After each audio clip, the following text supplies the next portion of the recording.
Our parents are one of the major blessings that we take for granted. Always show respect to them, and your Lord has decreed that you not worship except Him, and to parents good treatment, whether one or both of them reach old age while with you. Say not to them so much as of, and do not repel them, but speak to them a noble word. What did Allah subhanahu wa ta'ala command us to do? He commanded us to not say to them an of, and here we are arguing or even screaming at parents, trying to prove why we are right and why they're wrong. It does not matter even if you're right. You are disobeying Allah subhanahu wa ta'ala already by showing disrespect to your parents. But my parents don't care about my life. They're not nice to me. So why does it matter? Don't you know each one of us are a trial for one another? Life is not a smooth ride. You know you are here to worship Allah. He is the one who created death and life in order to test which of you is best in deeds. If you know your purpose, then try to adhere to rules as much as you can and ask Allah subhanahu wa ta'ala for guidance and help.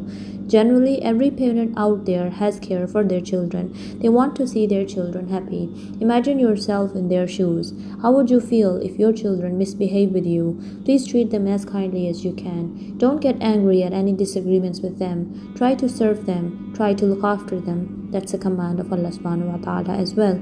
If there is any rudeness or disrespect from their side towards you, then Allah will deal with them. Allah will take into account their actions. They will have to answer for what they did. But as for you, being their child, learn to show respect. Don't be disobedient as long as they don't force you towards sin. If you are constantly kind, their heart will always melt and they will also agree to what you want. So don't shout at them because they are not letting you stay out with friends until late night. Don't yell at them if they are always stopping you from living your life. It's because of them and their care that you are in this world and that they looked after you and now you are what you are. They never abandoned you as a toddler.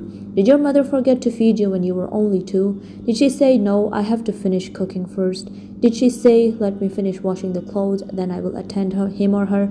No. On your single cry, she came running to you, worried about why you were crying. Was it because you're hungry or was it any other pain that you were experiencing? To that same mother, you say more than an off. Please respect your parents. May Allah subhanahu wa ta'ala guide us to show kindness and best behavior to our parents. Ameen.